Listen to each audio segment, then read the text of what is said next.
Man, I'll tell you what, it sure be nice if our fucking offense operated like that again. Uh, Golly. Well, welcome to Birds the Word, brought to you by Old City Sports. Sure to check us out on Facebook. Also, be sure to check us out on Twitter at Birds the Word. Also, Birds the Word 57 on Twitter, or X now, formerly Twitter.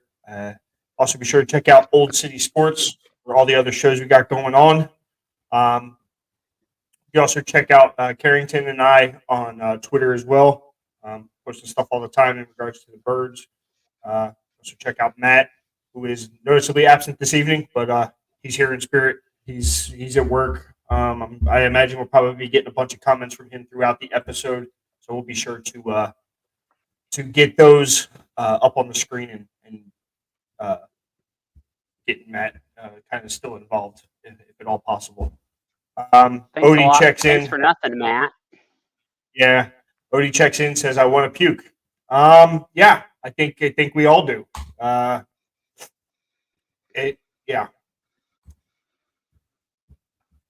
Philadelphia Eagles are now 10-3. Just when I thought it couldn't get any fucking worse, it was noticeably worse. This is by far probably the worst game that I think we've seen out of these guys. Um, just from top to bottom, front to back. The only fucking portion of the team that showed up was special teams. So, Carrington, I mean, what's your thoughts, dude? Just give me your hot take now, because welcome to another. Let's put it this way: welcome to another long episode of Birds the Word, folks, because it's going to be a doozy. I mean, here, my thoughts. More like prayers. I say thoughts and prayers. I think we need more of the latter than the former. But here's a unintelligent Eagles fan to tell you anyway. For me, it's just the whole motto has been through this, and I've been staunchly supporting everybody. If you recall, unfortunately, these are all recorded, right? So I can't go back now. But they say let's keep the main thing, right? That's what we're doing. We're keeping the main thing the main thing. Well, I'm here to keep it the mother effing main thing, and it's losing right now. The main thing right now is losing. And if you want to jump behind the mantra and be Joe Cool behind the mic, and he is, and our coach isn't cool, and we've been running our own little exclusive niche fan club, right? And you want to keep the main thing, you got to be prepared to answer for it when you're not holding up your end of the deal. And it's one thing to lose. You go into this schedule and this gauntlet and this whatever, and it is historically one of the harder schedules I've ever seen, truly. And I'm an Eagles fan, but unbiased. I've talked to many other groups of people, hopped on other podcasts. People have been talking like, wow, they've been through it, And if you said through this point in the year, we're 10-3, would I take it and would I be happy? Of course. But now I feel like you did last week, Tommy, which is to say, we've talked ourselves in a circle to where now it's indefensible, much like our actual defense, it's indefensible. All right. Right. And yes, that's great. So if you're going to say, let's keep it the main thing, well, right now, let's talk about what's working. And the good news about a long episode is that it's very short when everybody's, fucking up. If you're talking about, what's actually getting done, right? And what's working well, the corners are playing better, but the middle of our field and our safeties are an absolute sieve. The running backs are doing okay when they get opportunities, which isn't often. And Hurts did look like he was putting the ball in great places.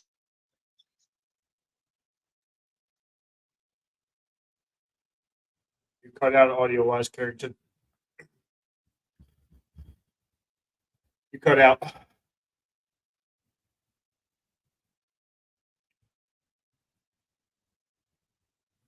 No. You still you're completely lost audio on you.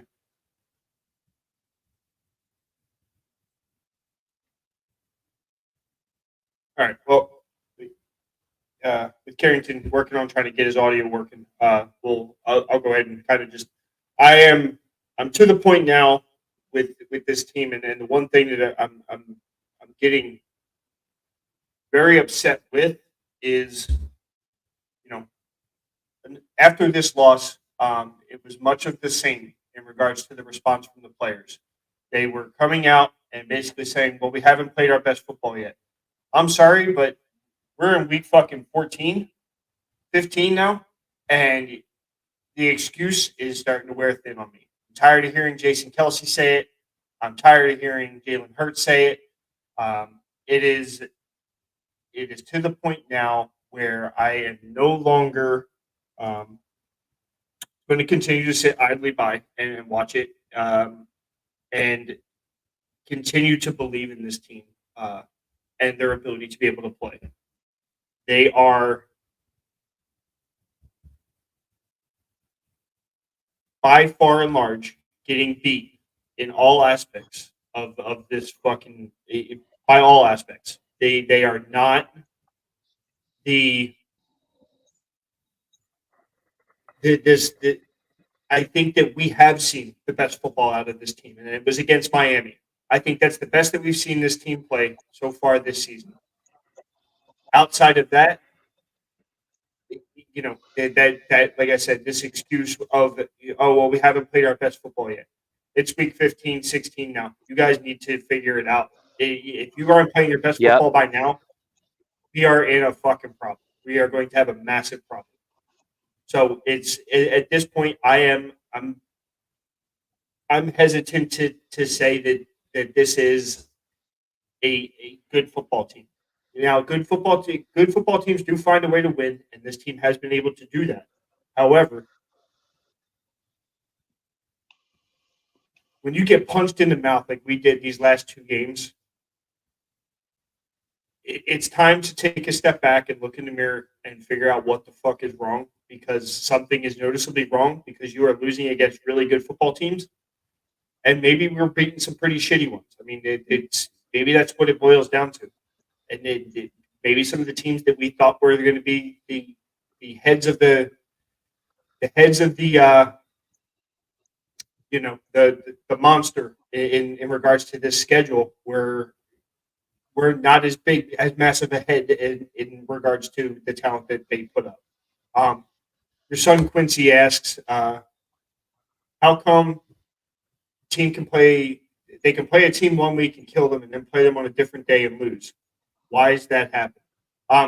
Quincy, I'll be honest with you, dude. I don't know that they actually played the Cowboys all that well in that first game. I think that we might have gotten lucky in regards to some of the things going our way. There were some key turnovers where in this game we noticeably lost the turnover battle by far. Yep. Big time. 3 offensive players fumbling. That's a big one.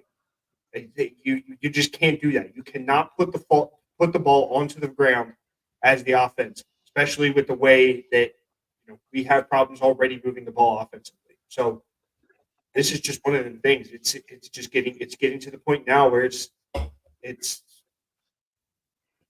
I mean, we pointed it out already last week. They're fucking predictable, man. This offense is predictable, and it's something needs to change. I mean, are you hearing me better now? Yeah, I got you. Okay, good. All right. Well, it's interesting because I did see something where Nick Sirianni was talking about how anonymous, whenever it's anonymous players leak, like typically that's not even within the locker room. There's other people trying to tear you down while, trying to get you while you're down and drive, further division. But there's no hit back. You're right. Like we got punched in the mouth. We did nothing. There was no signs. Even when we ran that touchdown back and I was hyped, there was no doubt in my mind we weren't doing anything else. I mean, it was clear and obvious. And for me, Quincy, like we go into a game, buddy, and we absolutely have a solid game plan. I can't really say that we've done that this year, except for, like you said, the aforementioned Dolphins game. And that kind of provided this false sense of confidence, at least for me, that we were playing up or down to our opponents. And so I think that that's caught up to us. The lack of scheming, the lack of being able to plan stuff. Like we need to be pirates, man. We need to go in there and we need to have this pirate mentality where we're going in there and we're taking what we want. We're kicking down the doors. We're taking, we're just going in there and we're providing the punch. We're not right now. We're waiting to get hit. And then we're still not hitting back. And by the time we're ready to hit back, it's too late. So that's great. We're a second half team, but we've been saying it all year. once you run into a team that can put up more points, and we happen to run into a hot team, just like you said, run into a hot team is really on its thing, that's it, man. We can't keep up with it. The Hurts fumble for me, and we'll get into it obviously with offense and stuff, but I didn't hate that. Like momentum wise, it was a huge killer. I understand that. You have to look at the playmakers around you. Yeah, I mean, you're dropping. What's that? I think it took the wind out of our sails completely. Shane Sizemore's checking in, says offensive coordinators got to go 3 weeks ago. Yeah, I mean we've kind of been on the low end of him in regards to our thoughts with Brian Johnson and the way that he's executed this offense a few times over. He says Sean Desai, garbage, basically throw his ass away. Maddie checks in, says the stars did not show up in this game for as much as AJ talked coming into this week about just wait until Sunday. I mean, he's not wrong. They were all of them were basically a non-factor. You can have the bluster and you can have all the stuff, but the whole game, AJ Brown was chatting it up with a essentially elderly cornerback and couldn't get separation, man. And he fumbled the ball. Devonta Smith fumbled the ball, and all key situations. And both of those fumbles and a couple big drops were in key scoring situations where we could have had the ball in the red zone and essentially just punched it in with the brotherly shove. So Jalen Hurts he's not my concern right now. It's all schematics. There's no motion, there's no creativity. And the anonymous player said that or whatever, if that's really who it is that we lack the creativity and we're predictable, just like you said. And that the predictability has come. Yeah, absolutely, Shane. That it has now come to a head, man. We are now predictable as hell. And we really have been, but we've been able to escape it with talent. Right? With talent. Right. Great throws and timely situations. I think it's really because of Jalen Hurts that we're not a totally middling 500 team, at least offensively right now, not in spite of him. I know he's had more turnovers and stuff, but tear that stuff apart. Look at the drops. Look at the fumbles by receivers in key situations. He's having to put the ball where absolutely no one can get it, and the receivers have to make miracle toe tap catches because there's no separation or creativity. So that all goes back to coordinators. It's too late in the season to fire somebody, but he should be taking over play calling if it's not getting done. And he said today he's not going to. They're going to make 0 changes. And so I'm looking forward. It was clear as hell. He said no, and that's all he said. Didn't provide any context. Nothing to help put anybody's minds at ease. All he said was no, and it just looked off into the distance. And at this point, it's he's not going to make it. Listen, these guys have earned the benefit of the doubt to a point, right? We are 10-3. The 49ers lost several games in a row, right? Didn't they lose 3 games in a row or something at one point? And all to very middling talented teams, and they imploded. The Cowboys lost to the Cardinals. People have had bad losses. The trouble that we're having is not that we haven't beat good teams, we beat plenty of good teams, but it's the consistent trend. We just drop one game, and then a few weeks later, maybe we dropped another one, or we had one blowout. We had 2 games in a row where we came out and got our ass handed to us, and we didn't have any kickback, any fight, any schematic answer.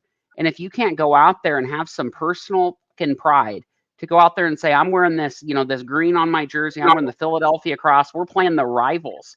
We haven't swept those guys in it's like 12 years or something.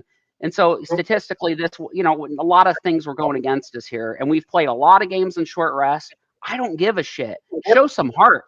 Show yourself getting outworked. And that wasn't the case. The only person working hard out there was part of the offensive line and Jalen Hurts. And Darius Slay had a really good game, ironically, even though he's getting a lot of kickback. He had a great game, and at least statistically or whatever. Bradbury, who I've been taking up torch for, absolutely got, just stunned, right? So it's the same old song and dance every time. The tight end is killing us. the speedy flex guy, Debo Samuel's killing us, Rico Dowdle, like all these guys, they're just murdering us. And it's the same pattern over and over again. And so why would they change anything up? It's I hate Nick Bosa. I think he's a jerk off. I think he's just a scumbag, real scumbag. But he may have been onto something when he said they have the blueprint. But I don't think the 49ers did it. I think the entire NFL did it. I mean, we're getting to the point now where I think if Hurts wins against Seattle next week, he's beat every NFC team already in his career at least once, which is remarkable. But that also means people have a shitload of game tape on you. They have a shitload of tendency tape on you, and we're getting to that point. Right. And with us already kind of being predictable in regards to the offense that we run and the way that we do it, it's not inherently difficult for these guys to scheme against us and figure out a way to stop this offense. And they essentially what has happened is these last two games, they have figured out how to fucking do that. Jesse Bell checks in, our fearless leader, says, "Gents, boss man, what's going on?" Matt, reports coming out the players are tired of the 15 to 20 yard route, 15 to 20 routes being ran. There's absolutely nobody running intermediate routes, so Jalen's having to hold the ball even longer than he already does. Yeah, Matt, we'll touch on it, dude. I think me and Carrington are probably going to light that up in fourth and season. Also, Matt checking in again says Gilmore said that AJ called him old before the game, so he made it his duty to follow and harass AJ all game, which he did, and yeah, he damn sure did. Biggest thing is that we had an AJ drop at the 2, a drop on the sideline from a dime for Jalen, a holding call at the 21 after a 14-yard Goddard gain to the 7 that made it 1st and 20 from the 31. Slade targets, catches are so misleading. Double penalty on key 3rd down again. Yeah. Yeah. I mean, Matt's providing kind of all the inputs and stuff that we're going to be touching on a little later when we break down these segments. But you know, it's one of them things that yeah, I'm getting frustrated. I'm noticeably frustrated with it at this point. I told you guys kind of my thought process with this. I did not feel good going into this game this week because of how bad we got punched in the mouth by the 49ers. So to say I was surprised at the way the outcome of this game was, I'd be lying to you. But I didn't think it was going to get worse, and it obviously did. Corey Welk checking in says, "Evening, gents." Corey, what's up, bud? Odie checking in. If they won't change, then we're fucked. Yeah. We've been saying that for a while. Emily Bentley checking in says, "Go Birds, go Birds." Appreciate you tuning in. I mean, listen, I gave them the benefit of the doubt after the Niners game, only based off of the outstanding track record over the last 2 seasons. You've earned that when you've been absolutely pounding people for 2 years, right? But now you have two very terrible performances stacked back to back, and we're 4 or 5 weeks from the playoffs, or not, depending how these next few games go. And believe it or not, and looking at it, going, well, the Giants are able to move the ball with Tommy DeVito. Okay, Tommy DeVito, guy he's eating veal cutlets in his basement with his mom in Jersey, man.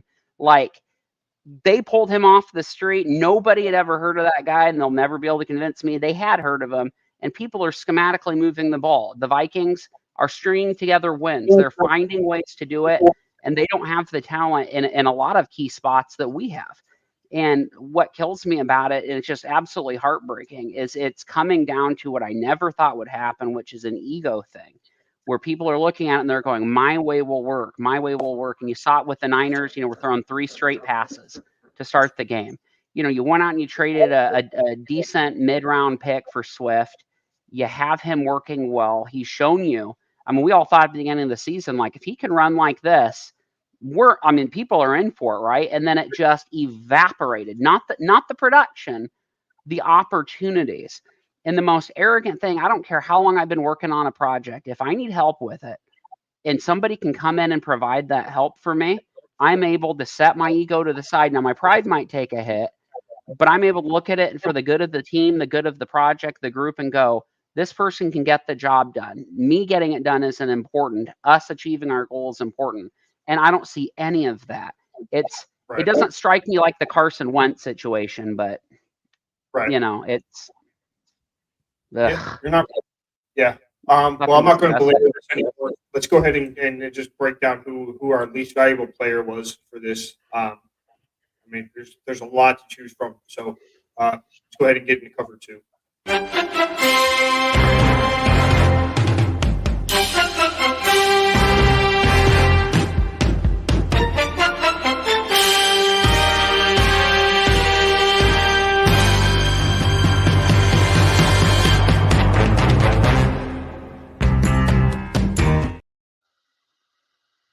All right, cover 2 is brought to you by Fanatics. Use the link below.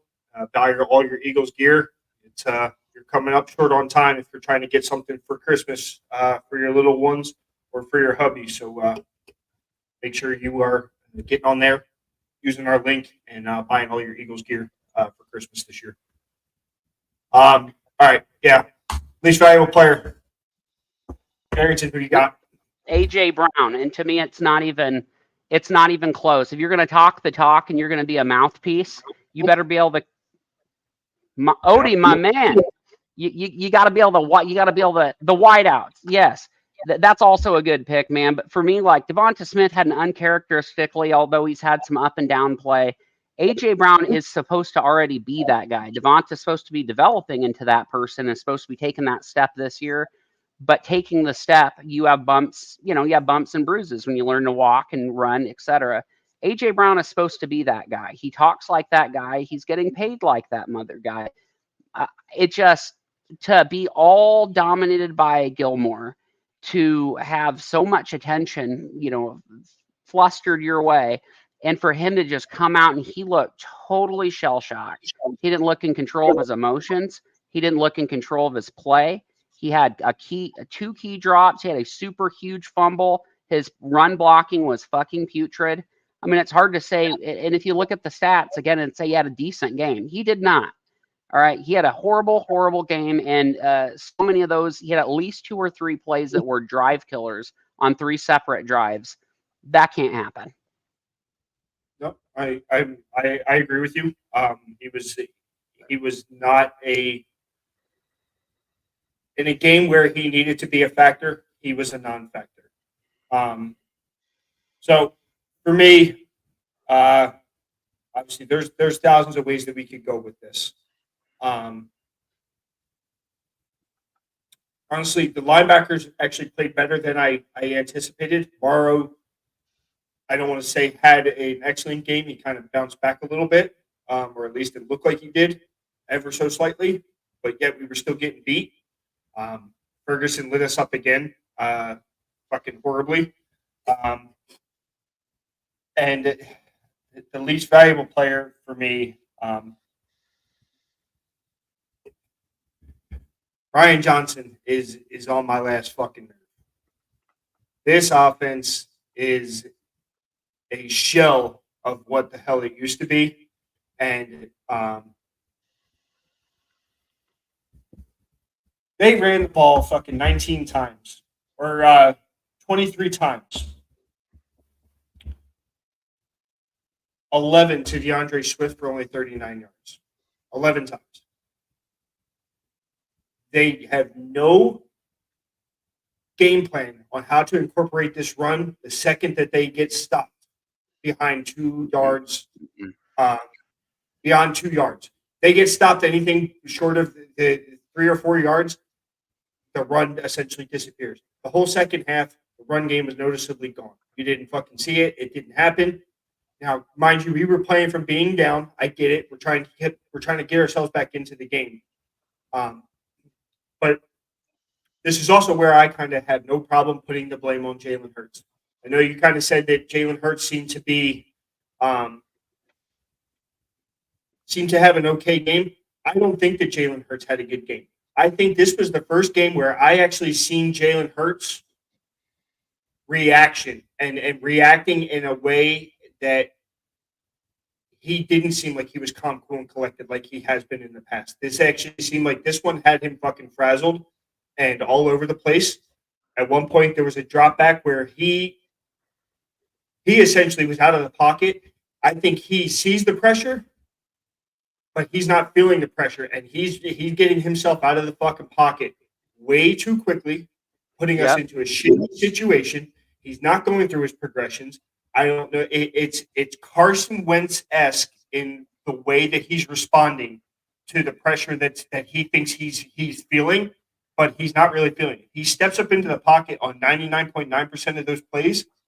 He gives himself a few more seconds, but instead he rolls out to the left or to the right to get himself away from that pressure and puts himself into some pretty shitty situations where, yeah, AJ Brown probably should have caught that fucking pass in the back of the end zone and hit him in the fucking hands.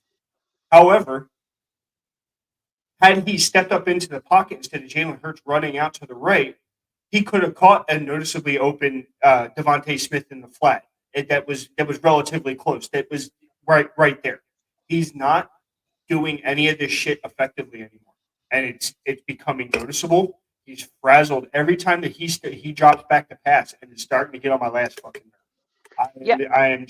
I'm over the it's gotten to the point now where it's being noticed. I think he had to have taken a hit on his fucking MVP odds with the way that he performed the last 2 games. Had to.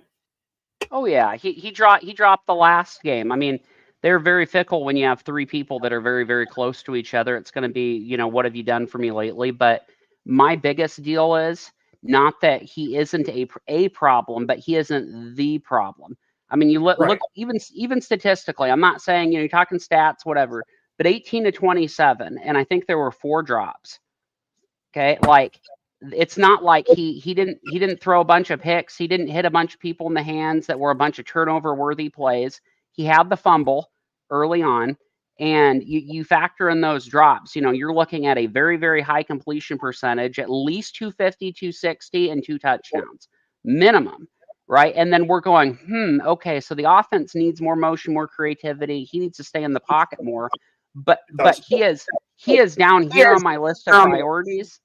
And then you have wideouts up here, and then you have Brian Johnson way off the screen, hopefully in space on a rocket we shot him off in. Right. So I think this ultimately falls down to Brian Johnson. These 15 to 20 yard routes. This isn't AJ Brown going out there and saying, I'm going to run a 15 to 20 yard every time he fucking goes out there and lines up. Dallas Goedert and Devontae are not going out there and doing the exact same thing. They are running the exact same fucking plays every time. I mean, it is they can pinpoint this shit, and to your point, they don't use motion at all. And I think this game was actually the first time that I've seen them use motion, and they did it 2 plays, I think, maybe 3, and then they didn't do it again after that. And that's because everybody called them out for it because they didn't do it against the 49ers either.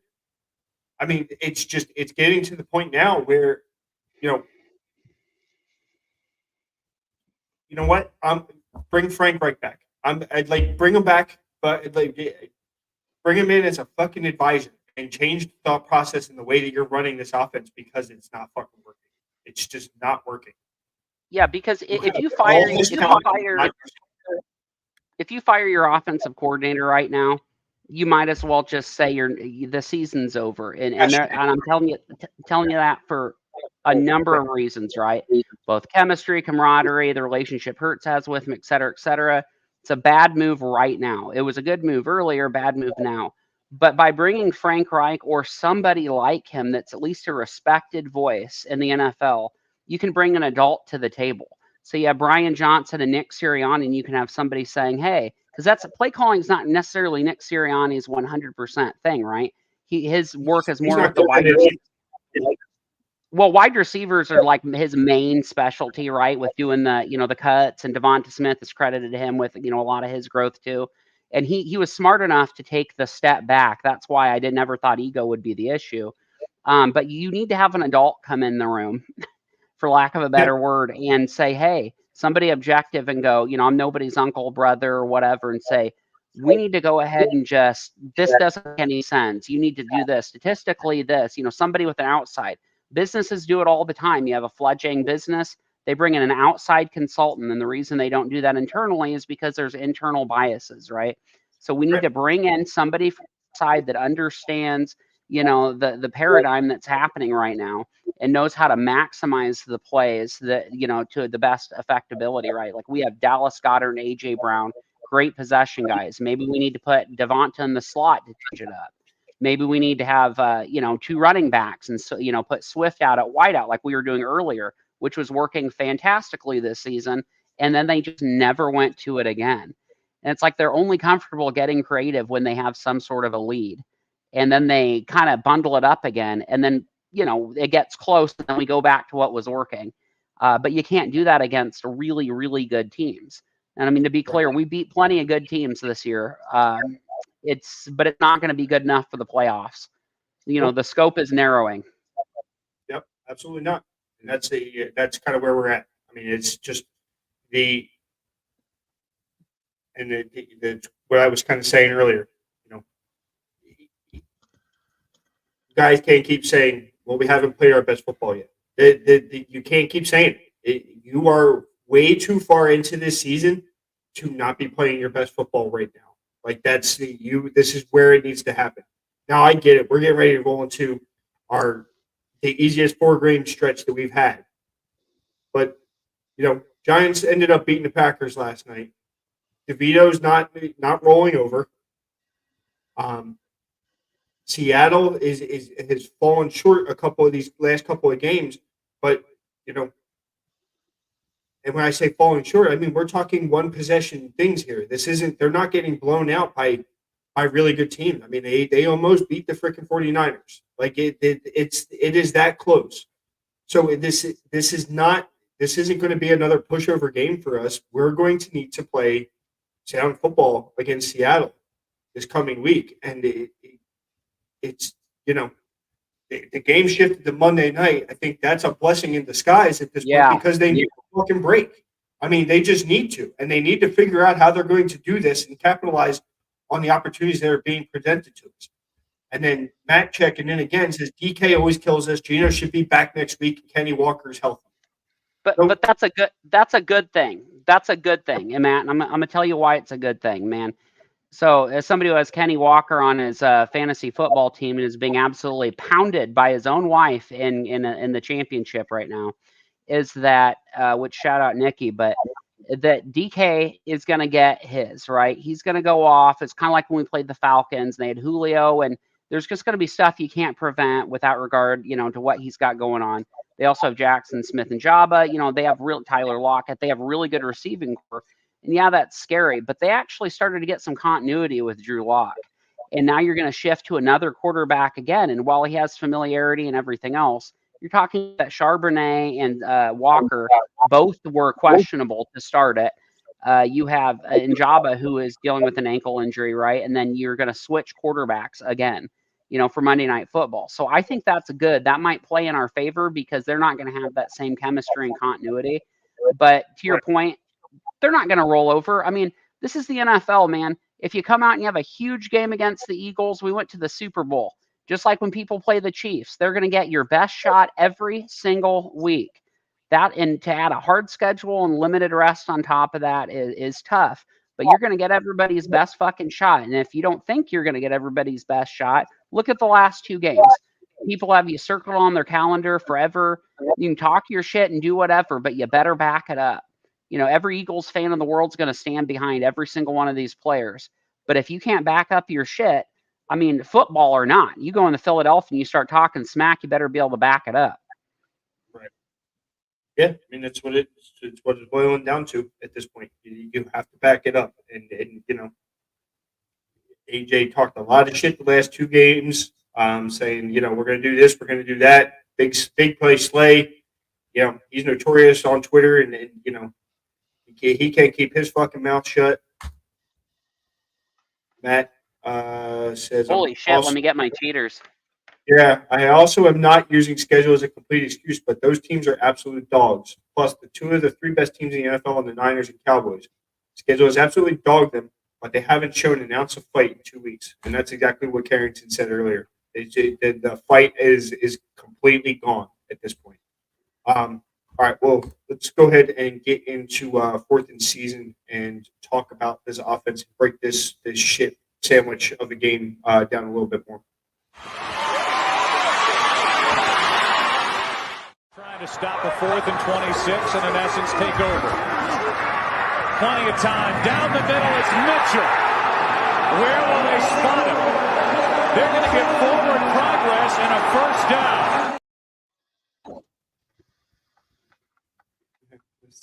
Yeah. Out of anger. Yeah, we need that.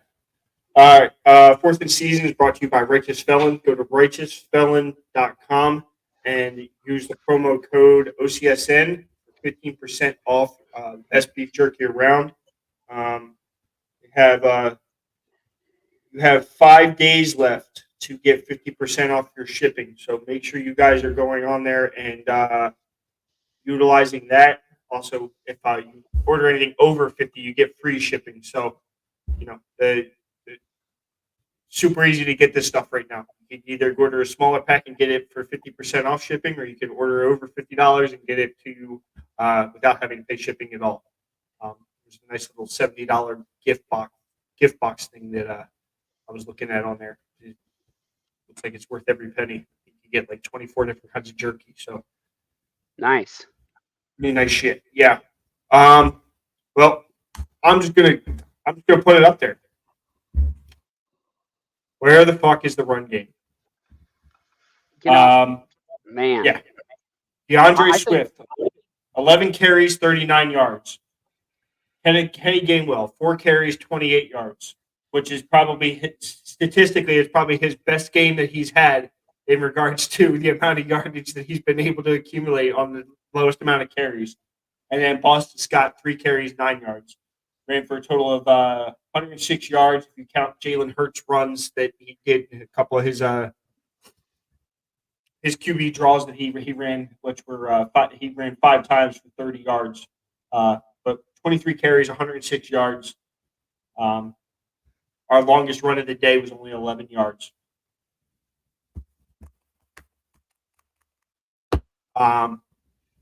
Jalen Hurts, 18 for 27, 197 yards. Sacked 1 time for 7 yards. He had a shit ton of pressures.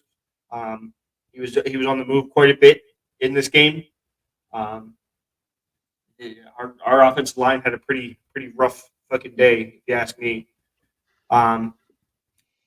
Receiving yards, AJ Brown, 9 receptions, 94 yards, which it's not that. I don't think that it accurately portrays the role that he played in that game, because he was a non-factor. Devontae, 5 receptions, 73 yards.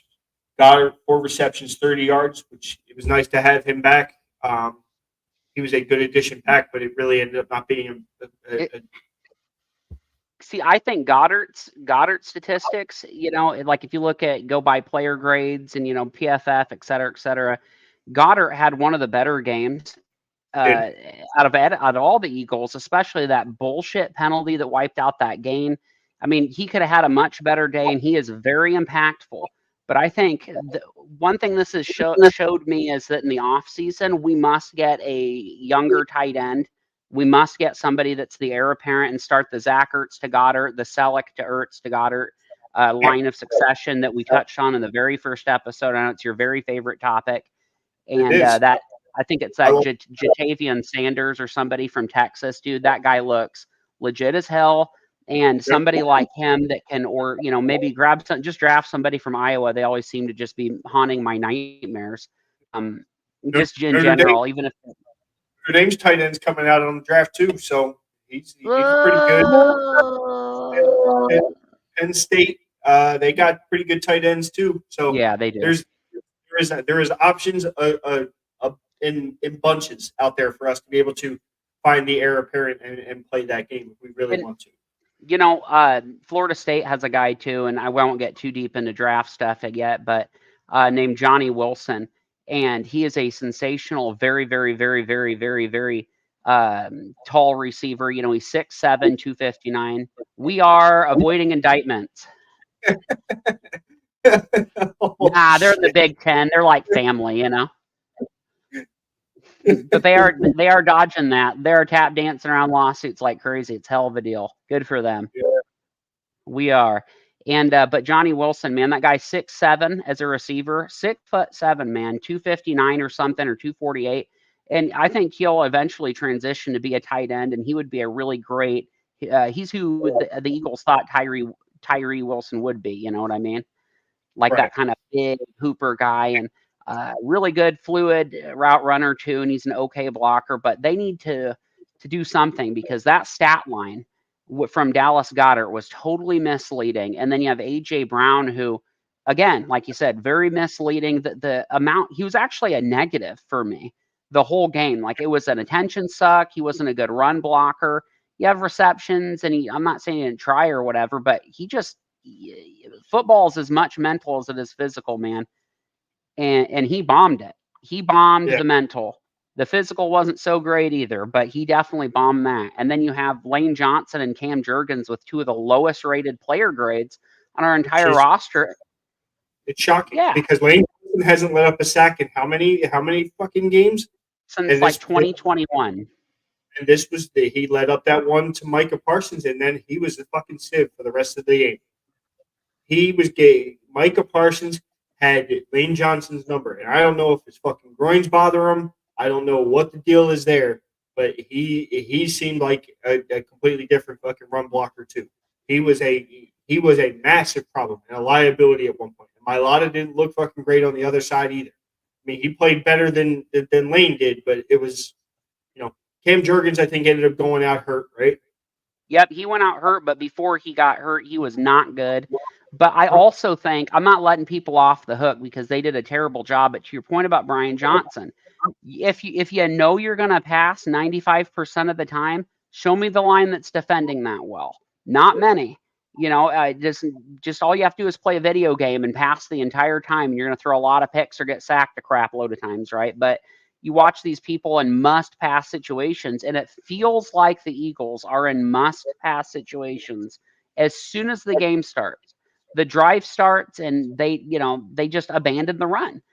And it just, I don't know what to do with that. I mean, schematically, you're not giving your offensive linemen a chance to succeed.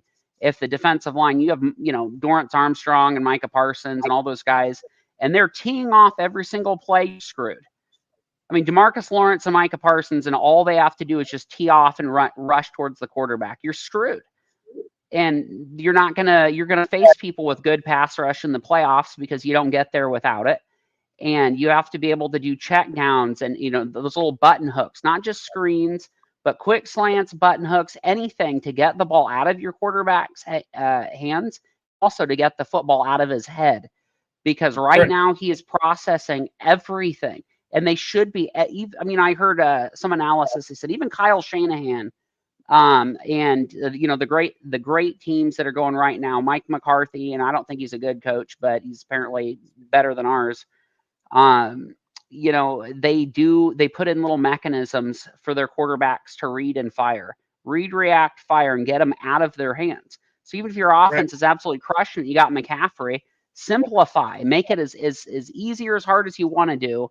But right now, Hurts is processing everything, and he's taking the weight of the team on his shoulders on a team that is absolutely pass first, 9 plays, out of 10. And I don't know what he's supposed to do to succeed in those situations. Yeah, and I mean, this is where having an effective run game, it takes all these things out of his, like to your point, it takes it out of his head. You know what I mean? He doesn't have to be the one that has to worry about this shit. And, up until recently, DeAndre Swift wasn't the primary back. They were using Kenny Gainwell and significantly more than DeAndre Swift, who, wasn't gaining anything more than maybe 2 or 3 yards per carry. And DeAndre Swift he runs kind of like he's got a chip on his shoulder. And it's one of the things that I absolutely love about this dude. As soon as he gets the ball, he's hightailing it, and he's putting his shoulder down, and he's trying to find a way to get as much yardage as possible with the opportunity that he's being presented. he went from having these almost 100 yards per game to he can barely break fucking 50 yards at this point. I mean, it's mind boggling to me how how this offense has shifted from one dynamic to another based off of I don't know what, because there's no statistical legitimacy to any of it to say that, oh, well, once we finally we handed the ball back to Jalen Hurts and let him pass it. I'm not saying that because I was preaching it all year to let Jalen be Jalen and to do what it is, but they're not even letting him do that. No. The option, right? This isn't the RPO style offense that he was running in the past. These QB draws are not an option fucking play. This is a drawn up, schematically thrown into the plays that these guys are utilizing because they know Jalen can break it for probably 5 or 6 yards. They take all the decision making out of Jalen's hands, short of him being able to pass it, and even that is fragmented at best because he's fucking out of the pocket before he even goes through his first or second progression. Like he's just like I said, he's seeing the pressure, he's not feeling it because it's not even there yet. Yeah, I mean that's the thing. Like it's not there yet, but I don't think there are. You're talking about players being dissatisfied with 13 to 20-yard range routes. Well, those take a while to develop, obviously. And if people are running this soft zone, then you're screwed, right? And where's the outlet? Where's the check down? We even saw him run out of bounds holding the ball. Just fire that shit.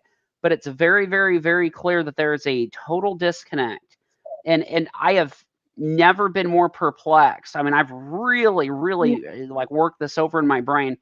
I thought Brian Johnson getting hired was the most brain dead, easy transition that would ever be based on even if his inexperience, his relationship with Jalen Hurts, right? Do you think that either from the coaches or front office or Jalen Hurts from any party, do you think there's pressure for him to justify that contract? No. I mean, at this point, I don't think he feels like he needs to, because it's he got paid, and that's it's kind of like everybody was giving Dak Prescott a shit ton of trouble last year because it was like, oh well, you're not rising to the level of your contract. Well, he's proving people wrong this year. I mean, he's completely changed the whole way that he plays football to cater to kind of Mike McCarthy's thought process of the way he runs offense. And Dak Prescott looks like he's going to be an MVP candidate at this point over Jalen Hurts at this point. So this is not a and Matt brought this up last week, and this is the part that shocks me. Brian Johnson's being considered for a head coaching job? Like, what? He can't figure out how to run this offense. You want him to run a whole football team? But then let's hope it happens. Right, but maybe the thought process isn't, the Nick Sirianni method or the Sean McVay method, where we just bring in this young unknown person and automatically strike gold and change the whole world. I mean, the Indianapolis Colts brought in Steichen, and Arizona brought in Asshat. So it's one of them things that we're stuck with them, unfortunately. And this offense is going to suffer until something changes, whether that be Nick Sirianni taking over play calling or we bring a different person in, like Frank Reich, to advise on this last half of the season, or last quarter of the season, rather, to get us through what's inevitably going to be a tough road now, because we're no longer the number one seed. There's a possibility that we might not be the number one team in the NFC East after all is said and done. I mean, if we win out, we take it based off of the math and how everything shakes out. Yeah, they lost to the Cardinals. Right. I mean, that's Well, essentially what it breaks down to. right. And that's that's to our benefit, but it's not going to be one of them things that we can continue to sit back and try and let this offense figure itself out, because at this point it should have figured itself out already. That's they're saying, oh well, this offense needs to find its identity, and they keep saying this. Well, I mean, Right. finding an identity, it shouldn't take this long. I mean, you practice every week, you play these games,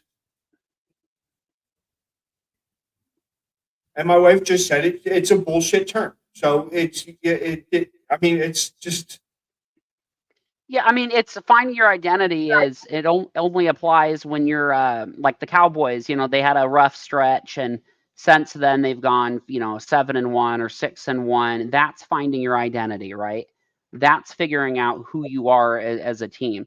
You can't just show up and expect to shake things out. And I think offensively, defensively, I've been really hard on Howie Roseman, but offensively, nothing in my wildest dreams could have prepared me for the struggles that they're having.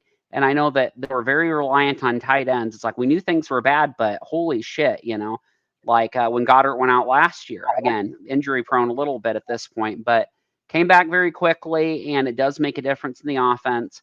Um, let me ask you, where does your confidence rate if we go out and we beat the Seahawks, by double digits, just 10 points or more? We go out and beat them. That's a road win. That's a solid team. They played the 49ers close twice. They've been a real problem for other people too. Where does your confidence, rate if we go out there and we just kill those guys or beat them by 10 plus? And so it's just slightly to the positive, but I'll be honest, I'm not ready to throw all my eggs into one basket just after they beat the Seahawks, because right now where our struggle is and where we're having a shit ton of issues is the inconsistencies that we continue to find ourselves in. From one week to the next, honestly, the last 2 weeks, it's the most consistent they've been. We know that the defense is going to be fucking Swiss cheese. That's the most consistent thing that we've been able to figure out. You know what I mean? So consistency, it's consistency on a bad end, not consistency on a good end.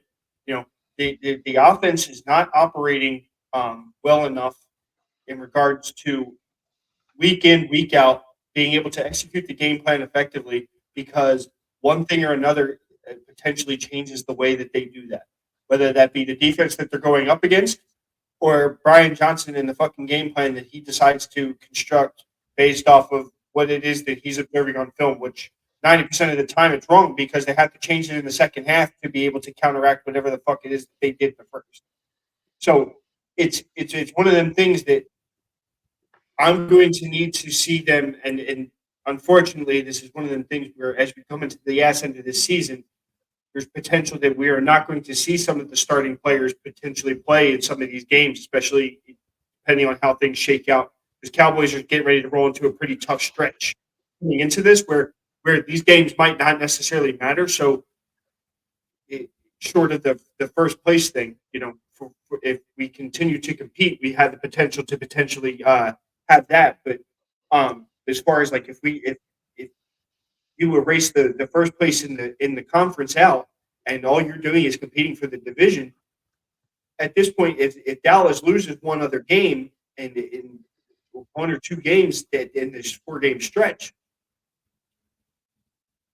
that last game against the Giants is not going to matter. So the consistency, is not going to show. But playing the Seahawks, playing the Giants, and then playing Arizona. Now, mind you, two of them teams are pretty shitty, but all I want to see is a offensive progression down the field with the ability to be able to capitalize in the red zone, because I think that obviously this is the biggest thing that this offense has had a hang up with all year long, and that's finishing drives once you get into the red zone. They can't do it. They haven't been able to do it.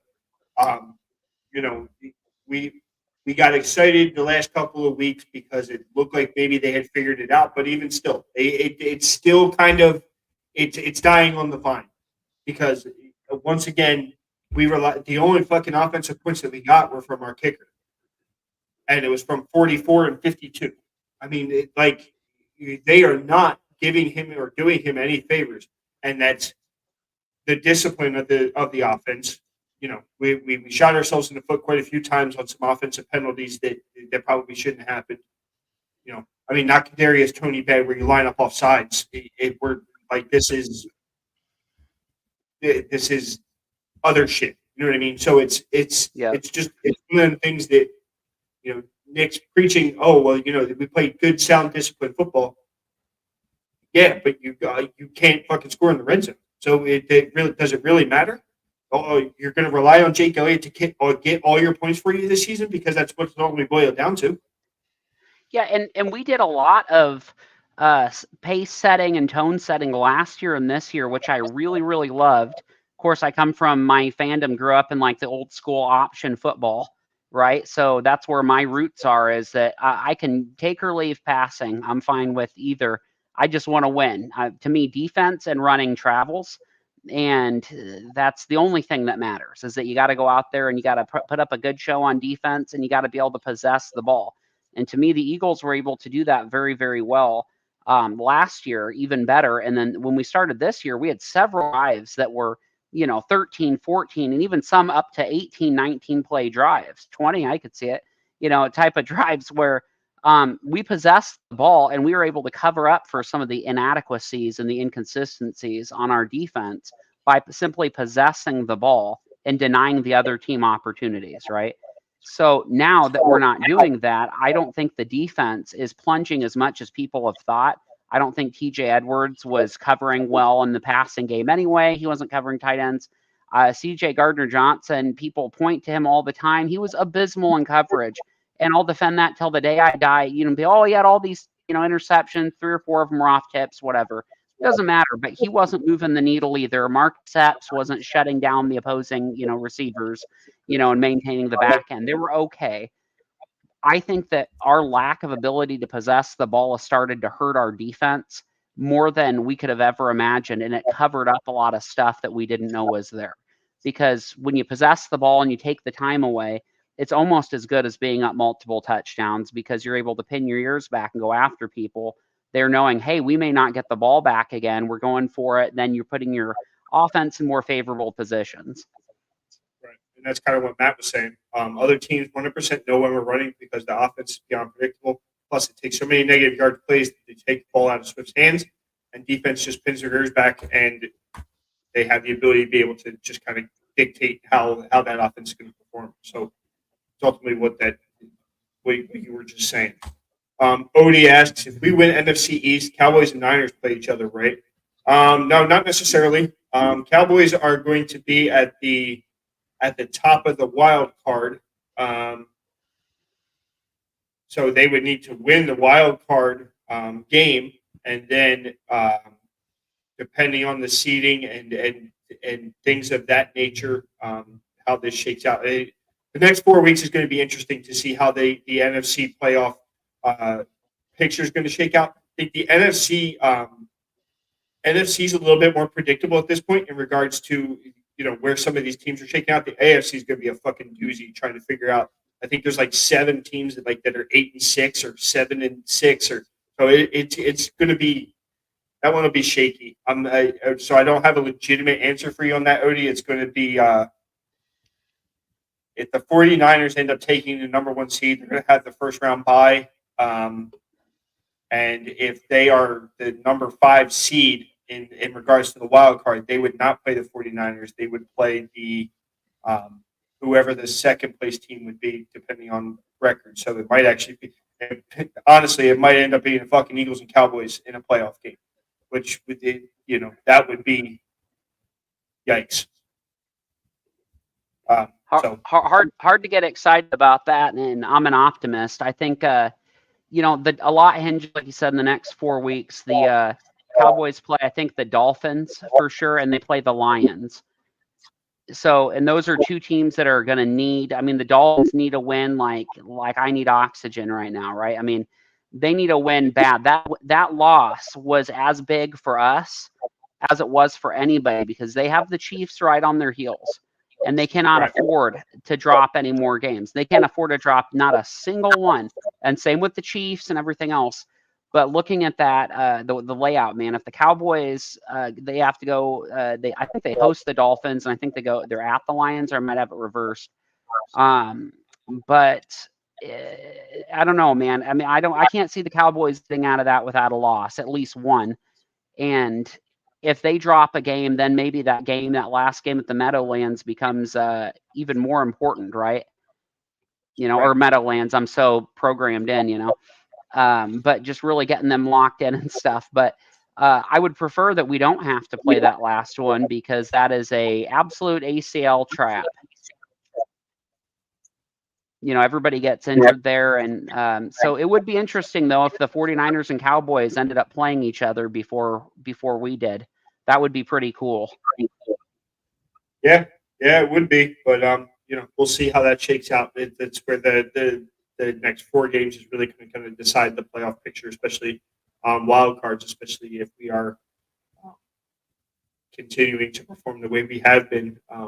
We might be relegated to that wild card spot. So, it could potentially be, it could be interesting for sure. I think that Cam Jurgens injury hurt us worse than we could have ever imagined. Because we were committed to running the ball and we were in a real groove. Everything was kosher. After he gets injured, we don't come back from that, or haven't so far. So hopefully, I don't think it's as simple as just run the ball, but I think it's get your players out in space. That's how people are beating us. They're not just absolutely, throwing Hail Marys and, getting 30-yard strikes and stuff like that. They're getting players in space, and we're either too old or too in bad space. Actually, we can get into this on defense, actually. That might be a good segue, as Tommy would say. Yeah. Well, let's segue it into nickels and dimes then.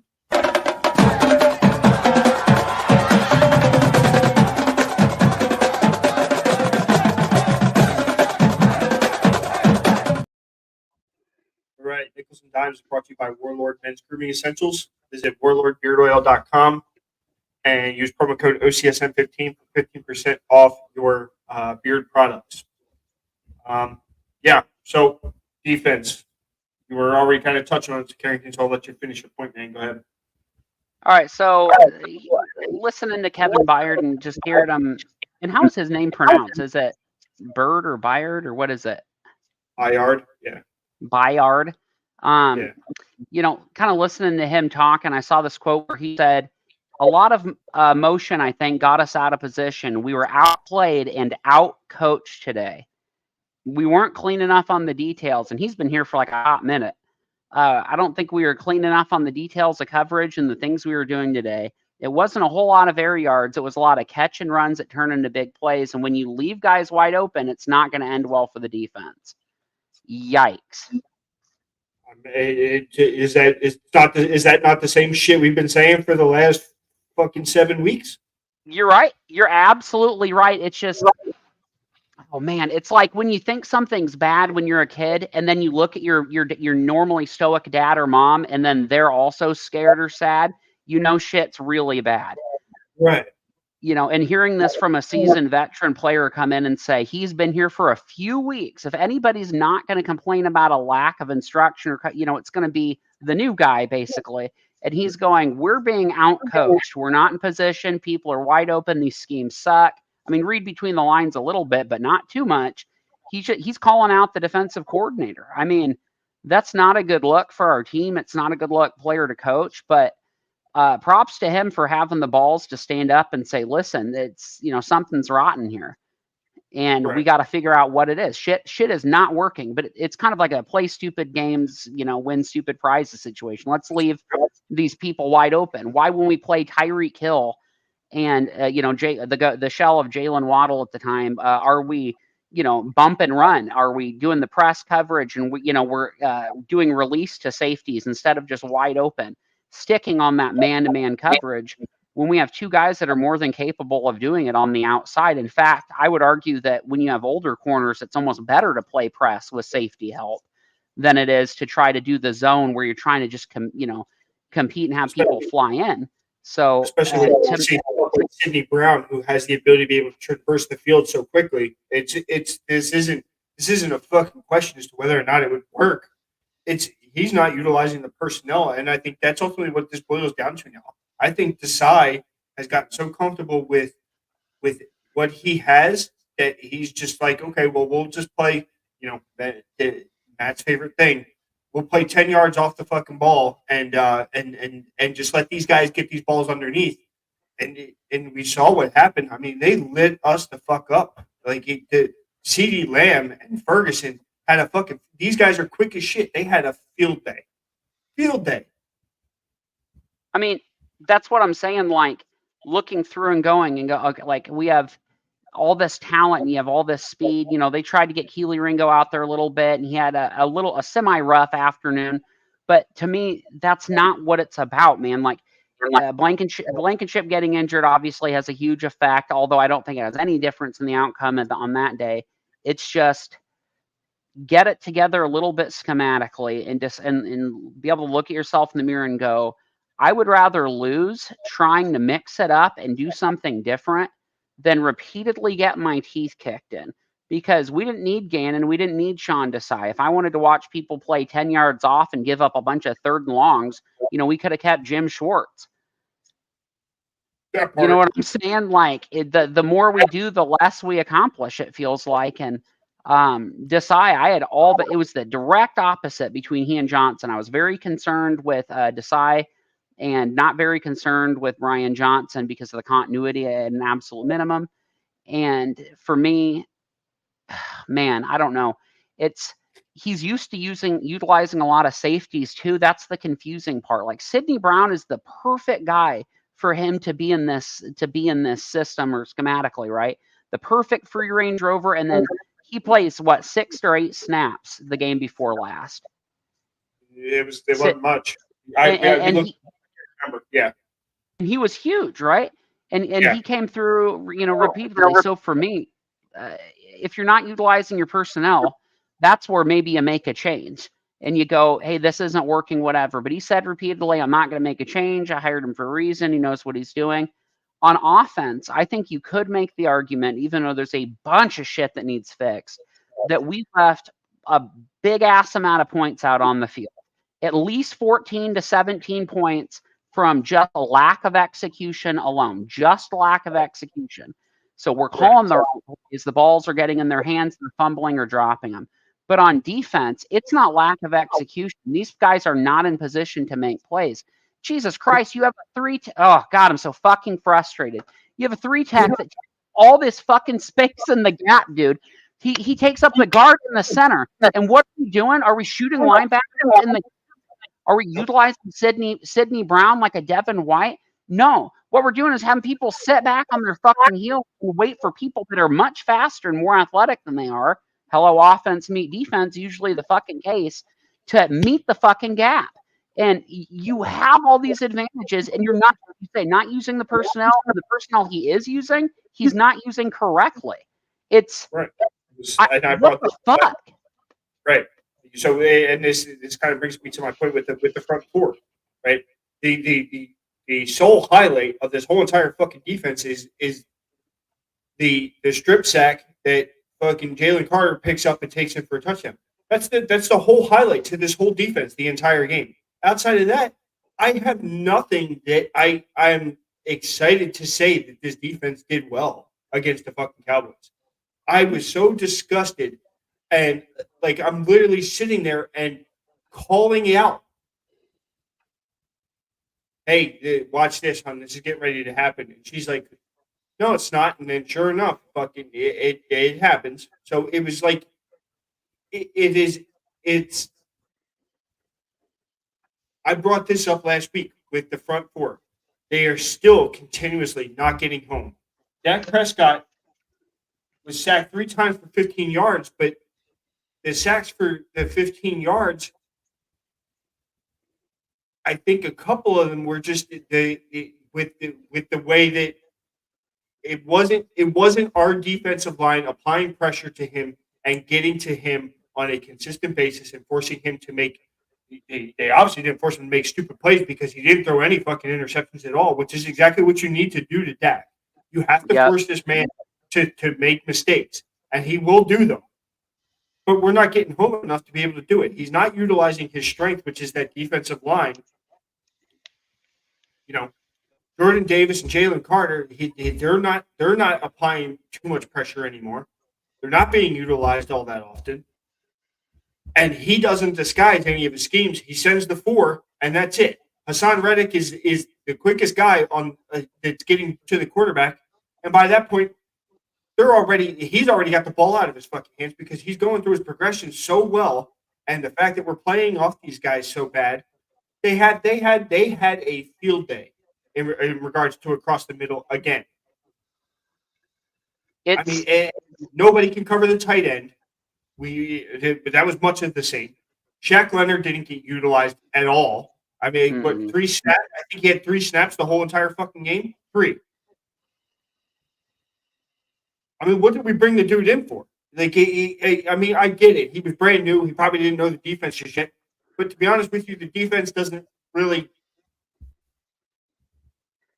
What are you at risk of upsetting? What are you at risk of giving up by putting him in there? You have somebody with athletic ability or presumably athletic ability and a high football IQ.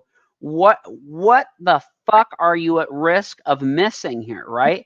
And so you don't play him. You have Jordan Davis, who's absolutely dominating his gap. You have Jalen Carter, who played probably one of the worst games he's played as an Eagle. I mean, he was not good. But of course, they were double teaming him like crazy, and I get that. He wasn't getting through a lot of different stuff.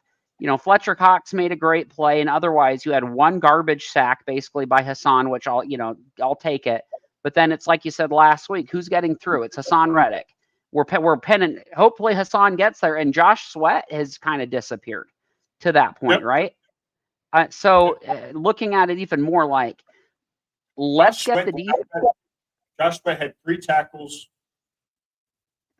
Yeah, 3 tackles all day, which is uncharacteristic for him. I just don't understand why, even if, it's hard to play man-to-man defense consistently in the NFL, and I understand that. But why don't you at least try, like putting Nolan Smith as a cover guy, utilizing his speed, drop him out, have him line up as linebacker and, switch places with the DN, do some DN spies to eliminate those quick slants to Ferguson. Anything at all really would be appreciated in the effort department. Anything at all. But every time we go out there, what our last 10 drives have been, I'm not going to say it all the fucking touchdowns, but they're all touchdowns and like a field goal. And so we can rail Brian Johnson and all the stuff. And I thought time of possession disparity over these last 2 games, I thought I was just literally trying to do confirmation diagnosis. I'm going to be like, okay, we're getting screwed over. It's our defense is fatigued type of thing. And I looked and I go, oh shit. So that's not good because we're actually having the ball more or equally or about the same as we usually do, except without the points. And not only that, your offense could be sinking and clicking on all cylinders. They could put up 5 straight touchdowns. We wouldn't have won either game. Right. You cannot operate that way. For me, what's the biggest problem? People are like, oh, you put up 2 field goals. Well, fuck that, dude. You can't stop a nosebleed. Right. So what are you supposed to do? You can't stop. You can ball out when you're playing the Dolphins. You can ball out when you're playing the fucking Chiefs. Confusing. You can go out there against the Bills who are hot and you give up a lot of yards, but your offense can compete and bail you out. But your defense cannot stop anybody. So you're paying an ass ton for rushers. You're paying a fuck ton for defensive linemen. You're not getting any pressure. But even if you are getting at pressure, you need to utilize your gap techniques, which is what Desai loves to do with multiple safeties. Playmaking box safeties. Jamal Adams, I know he just got torched, but that's why they brought him in. Cam Chancellor, all these guys, a lot of ball hawking safeties. And instead of utilizing that, they do nothing. And just to go, well, we're going to make this work. Well, you can't, man. We don't have Stephon Gilmore and, Bland, who's getting blown out a couple different times. But we don't have, this bevy of safeties and athletic talent to back it up. We don't have the Micah Parsons in the middle, the et cetera, et cetera. We don't have it. So you have to switch your scheme, man. Like, fucking Bill Callahan came to Nebraska, that waste of space. And I will never forget the first game. We got the ball down, 1st and goal from the 1, and he threw 4 straight passes. And this is coming off of, 50 years of option football, whatever. But he threw 4 straight passes, turnover on downs. And I looked at my dad, and he looked at me, and we're like, we're fucked. We're absolutely. It was the first game of the season. We're playing Maine or something, and I'm like, we are absolutely fucked, because if you will not bend, your philosophy or shape, work around with what you have, then you might as well not even show up, man. If you're not going to have any flexibility, because NFL is all coaching, it's all adjustments on the fly, it's all how you respond schematically, and we have no punch and we have no response. And even if the offense were putting up, 30 points a game, wouldn't have helped us. Nope. I'm obviously don't care about this at all. What's that? I said I obviously don't care about this at all. Yeah, I mean it's just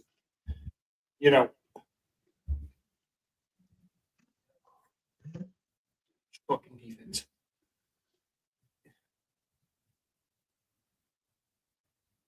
If they think they're going to be able to continue to do this and play this way and roll into the playoffs, like you roll in as a wild card team and you have to play against,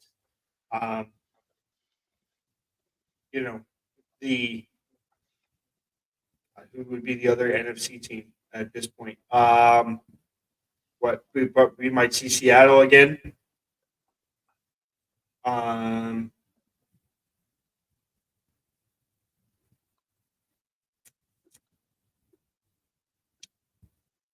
Who's winning the South? I mean, it's just like there's potentially some teams that we have not fucking seen yet.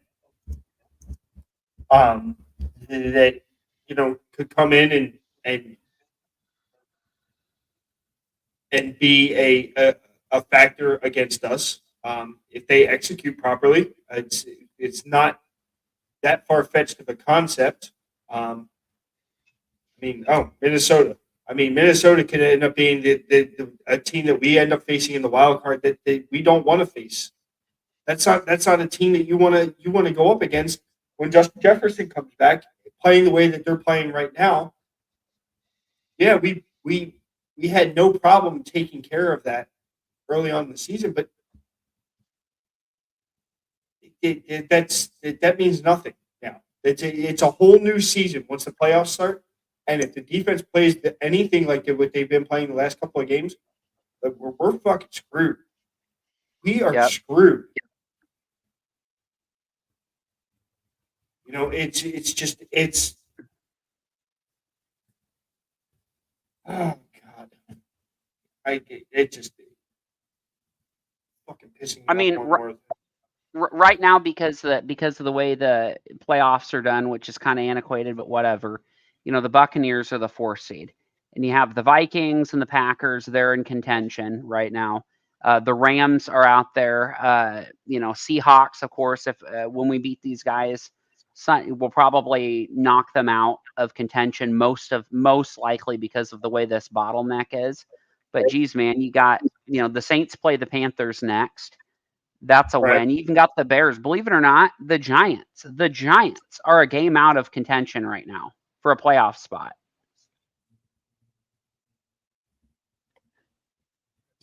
Now, that obviously won't last, but looking at that and just going, who are we overwhelmingly better than? And talent-wise, I'm telling you, I look at the offensive spread of people, and Juergens didn't have a good game, but I know he's working his way back. I know he's really good. And then, but you look at your offensive line, your tight end coming back, your wide receivers, and then the unfathomable happens. It's not just losing. Losing is one thing. Losing the way we lost is so fucking unacceptable. Dropping balls, frittering away touchdown opportunities. Your superstars. You got a quarterback that's struggling, that's in his head. You think it's going to help him when his top 2 targets making an ass ton of money? There's supposed to be 1 receivers, skinny Batman and other Batman and, fuck off Batman. They're fucking off in a corner, dropping touchdowns, dropping fumbling passes. Now his confidence is really shaken, right? And you get Goddard back, and that's kind of always been a safety blanket. I mean, when Goddard went out, he stopped looking at that part of the field. And that's a problem, because I'm not the president of the Stoll fan club or anything, I swear. But he was open a lot. He had a lot of opportunities, and people weren't paying attention to him. You got to attack that weakness. And I hate more than anything giving Dak Prescott any credit. I fucking hate it, dude. It just, it triggers that gag reflex, but fucking, he knows where to get the ball out to people. He knows he needs to release the ball very quickly, and he knows really well how to utilize anyone that's on the field is an option for him. And right now, with the pressures that we've been allowing, the way he's been rolling to the side too, we don't have those options, man. And if we run into a team like the Vikings with just a red hot defense, the Packers, who have a lot of really strong runners, are very capable, man, we're in trouble, man. Matt said he never realized you had that reflex. Well, yeah, man. When I went on this college campus tour when Micah was at Penn State, and ever since then, it's just kind of been an old trick thing, old trick reflex. So you kind of pointed out one of the noticeable differences, and we didn't really touch on it, but Jalen Hurts only threw to 4 fucking receivers on Sunday. And Dak Prescott hit 8 receivers. So double of what Jalen Hurts ended up throwing to. This is a fucking problem. He and this might be one of the things that Brian Johnson is a massive factor in this as well.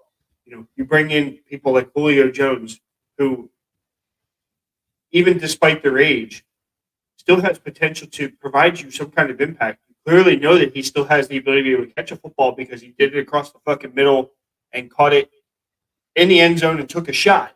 So it's not an issue for him to do it. Zacchaeus he's here. He plays whatever, but obviously he's not. Outside of that one pass, he threw it to 3 fucking people. He didn't throw it to a running back. He didn't hit any of the other.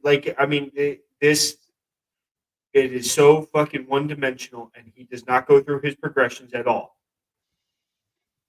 Whereas you look at Dak, and he's hitting fucking guys all over the place. I mean, Tony Pollard had 7 receptions. 7.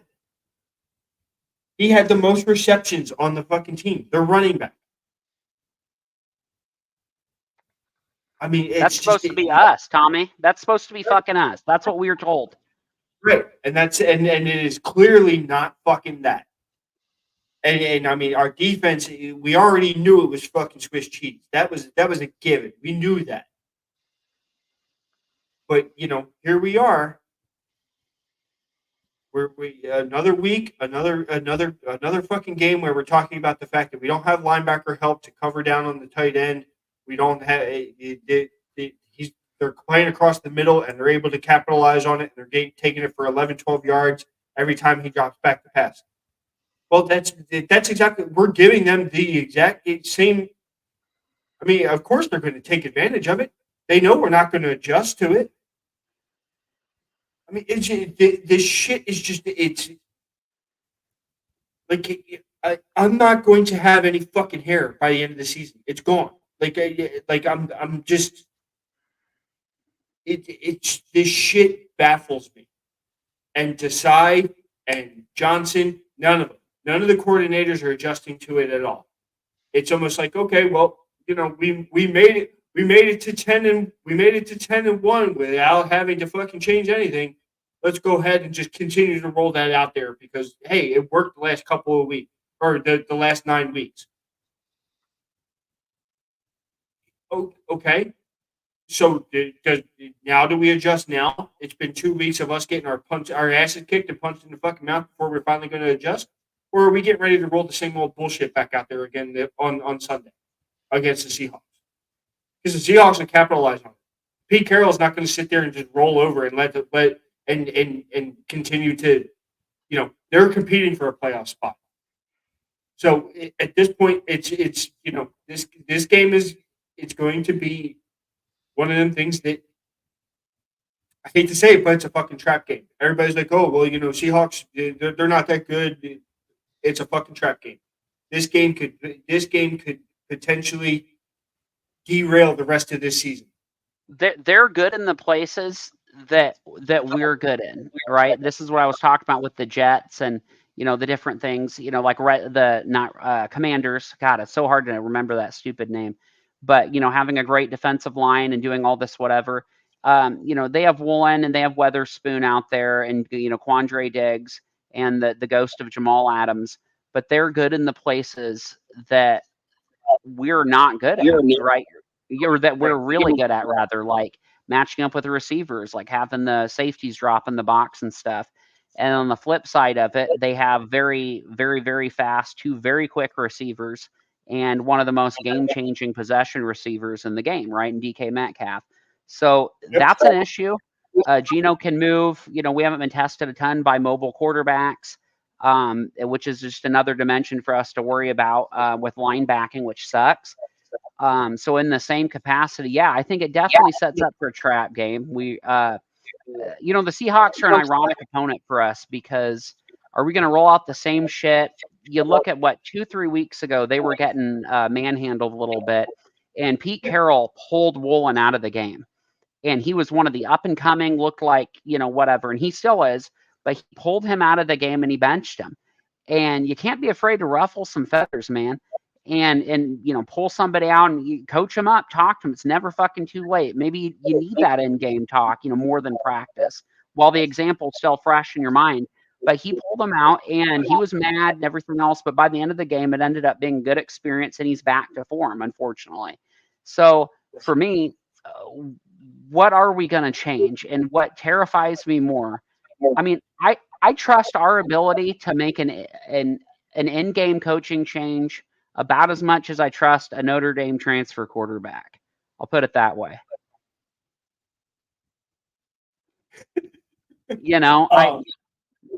I just don't trust it. No, and that's it's valid. It's a very valid point. I mean, it is. This is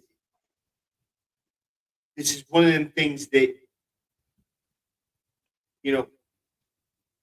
and Big Play Slay is gonna he will placate this shit because if he comes out there and he ends up shutting down DK Metcalf, he's going to want everybody to kiss his feet and kiss his ass and do all these things because I just shut down one of the best wide receivers because he did it last year after he shut down Justin Jefferson. He made a big to-do about it, like he was God's gift to earth, and ultimately ended up not being a case. What's up? Yeah, the second half of the season was brutal for him. I mean, he had hey. Yeah. It was absolutely brutal. We have a guest host here on the Bird is the Word podcast. Bree wanted to come and say hi. Hi. Yeah. So no, it is. This is much of the same as this is going to be one of them games where Pete Carroll is not going to roll over and take this up the ass. The Eagles are going to need to play this smart because Geno Smith will come out and DK Metcalf will end up lighting this up. Who the hell is their tight end now? Is it? I thought it was Disley or something. Yeah. Hey, do you think that we should play a cover shell defense or continue to play press man? What do you think? Should we play press man or cover shell? Cover shell? Oh, God. Well, that makes sense. Tell her that shell is not a turtle shell of any kind. That might clear things up. It's not a good shell, honey. It's a bad shell. Yeah, it's a bad shell. Yeah. Bad shell. Yeah. Bad shell. One man to man. A man to man. Man to man. Yep. Yep. I did. So my concern is that we just taught your daughter that was a bad concept in the last 90 seconds, but Sean Desai hasn't been able to learn that in like 12 weeks. That's Well, it. Right. Is cover is shell she bad? busy? Yeah. Yeah. Is she busy Monday? No, she. Can we get her to Seattle? You want to coach the Eagles? Yeah. Okay. Good job. Right. Go to mommy. I love that. Gosh, she's cute. Yeah. So it's this is one of the things where we have to be careful. The defense needs to change their thought process, and the way that they're operating, and make sure that we're changing for what we're going to be expecting in the future, and not and trying to figure out the best way to effectively continue to use that. And like if you want to do it, use these as your practice games to do it now. This last end of the season is your last 3 shitty opponents that you're going to have to face. Now's the time. You're going to roll out a new scheme and figure out a new way to operate this defense. You're right. Now's the time to do it. Because once you get into the playoffs, you don't have that luxury anymore. It's gone. You're getting ready to play a team that you have the potential to match up with them very nicely, and you guys can sit there and you can go back and forth. But it gives you an opportunity to go up against a wide receiver that has a massive impact, and gives you an opportunity to go, okay, what worked against DK? Can we do the same thing against Justin Jefferson, Olave in New Orleans, depending on how the fucking South shakes out? I mean, like there is various teams that can come in here and potentially be a factor against us. And I mean, to your point, the freaking Giants. I mean, I don't think Waller's coming back this year, but I mean, he's not going away. He's going to be in New York for a while. That would be hilarious for draft reasons if the Giants made the wild card, though. That would be pretty funny. I mean, they already dropped down from like 4 to 10 or something crazy, but like, I don't know. Man, I have optimism based off of how many games they've won recently and everything else, but those back-to-back just getting absolute walloped. And we face some of the top passing teams in the NFL. In our run defense, we've talked about this too. I'm like statistically some of the best pass teams, but our run defense had been so good prior to yesterday or 2 days ago rather that people pass on us more than anybody, in the league. And at first I'm like, well, that's endearing because we're shutting down the run. And then it became actually the middle of our field is so open. It's like an Arizona State admissions. Like it is just right straight through, man. And the tight ends are always open. They're always having a game. So I'm confident in our ability to shut down the run. I'm not confident in our ability to shut down really anything else. I've never seen a team so bad at third down conversions. I mean, not at least in like 6 or 7 seasons. Yeah. I don't get it. I don't get it at all. I don't look at it like it's a talent thing. I think it's pure schematic. Like we're not just being blown off the line. People aren't just running past us necessarily. So we're talking like 3-4 yard dump off passes and people are just running through. So I don't know. I'm sick, man. Like we got to figure something out. We need to come up to bed. Well, guys, got to do one more segment, so It'll be quick. Yeah. All right. Well, since I'm being told that I need to go to bed, we're going to go ahead and roll into Hit 'em High, Hit 'em Low. Hit 'em Low, Hit 'em High is brought to you by Diet Smoke. For the best Delta 8 gummies, use code OCSN for 15% off your first order at dietsmoke.com. What is that?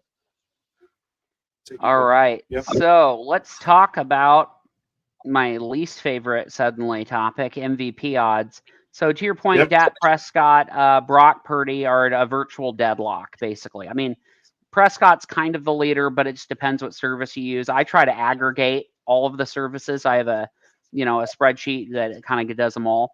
So Prescott at this point and Brock Purdy are kind of the co-MVP favorites. Lamar Jackson's third, and Jalen Hurts, his highest odds right now are plus 600. So he has fallen into basically a semi-distant fourth, and it's a shame because, man, the MVP was right there for the taking. All we had to do was just show up in one of the games. And you're talking NFC 1 seed, and you're able to write off one bad game. But Mahomes is finally at plus 1,600. So I don't know if you caught that Kansas City game. I obviously know you did, but I've never seen anything like that from a quarterback going to another quarterback and saying, this was bullshit. This call was bullshit. Everything else, and I'm just like, a little different when, but when it's us, we need to shut our mouths and not complain about officiating, right? But when it's him, it's okay. People are making excuses and stuff. Everybody gets heated is the point. I don't hate him for doing that. I just find the irony stark, right? Some people are able to complain and some people are not. Yeah. No, that whole exchange is absolutely ridiculous. Should have never happened. Out of respect for Josh Allen alone, you go up, you say good game. You want to bitch about it in the media room afterwards, then you go ahead and do that. But to go up to him and he issued an apology afterwards. Okay, that's all well and good, but when you're on a stage like that, you need to remain humble enough to go up to your competitor, one that has essentially become your rival within that league up until this point. You know what I mean? Yep. Call it what you will. I mean, I guess you could probably make the argument that there might be some other guys, Justin Herbert or I guess he would probably be it, right? And the Chargers and fucking Bills and. Yeah, it's definitely Josh Allen is his chief rival. They've worked hard to build that narrative too, and he didn't handle it well. That was the only real part that got to me too. Is I was like, I didn't quite hear it when I was watching kids too at the same time, and I have it on mute. But when he said that, and I saw the replay. I'm like, I didn't see that or hear that right. I couldn't. Interesting odds for the NFC East. Now, there's only one service out of the aggregate 9 that favor the Eagles to win the NFC East. Really? And that stuns the hell out of me, given not only the strength of schedule, but everything else, we've talked about. Like, even if that's why I was like, oh, even if we drop these two, that's why the Chiefs and the Bills were so huge, because you drop the game to the Cowboys, you drop the game to the Niners. Not that we wanted to, obviously. But we're still in position to control our destiny, at least within our division, and have some home field. And there's a chance if the Cowboys play the Niners that they beat the Niners this time. It's they're playing a better, since that loss, they're playing a much better brand of football, and it's possible that if the Cowboys beat the Niners, then the Eagles suddenly have home field advantage again, which is wonderful. I don't necessarily want to play the Cowboys again. I'm not scared of them. I just don't like tight ends. So. Looking into that, so they're not the favorites anymore to win the NFC East. I think that's very interesting, and I think it doesn't make any sense, just from a statistics, not even a fandom standpoint. But as far as the irony is, the Eagles are the favorite to get to the NFC Championship over the Cowboys. So I'll let you make that make sense. Well, I mean, let's be honest. Let's look at the statistics. When it comes to the Cowboys and being in the playoffs, we clearly know that they have a significant problem when it comes to the playoffs and being able to win games. And depending upon how this shakes out, obviously they're going to have home field advantage, depending upon whether they win the NFC East. But just based off of their track record. Dallas Cowboys don't really have a real leg to stand on. You're not going off of statistics. We just strictly logistics on this. It's not logically. You're going to put the Cowboys below everybody else just based off of the track record alone. So. I just thought interestingly enough, interesting enough, you'd have the NFC champion or the NFC East championship be flipped, but it does make sense. I mean, as far as Super Bowl odds go, the Niners are the overwhelming favorites now. They've overtaken us. And the Eagles are second in the NFC to go to the Super Bowl too. So that's, and actually even to win, we're second in the NFC.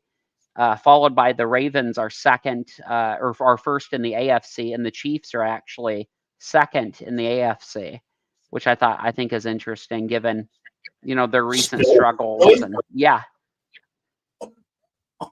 Bills are plus 2,000, Dolphins plus 1,100, plus 800, somewhere in that range. So the Chiefs are, I don't want to say comfortably ahead, but they're about 150 points ahead. And only actually 170 to 200 behind the Ravens.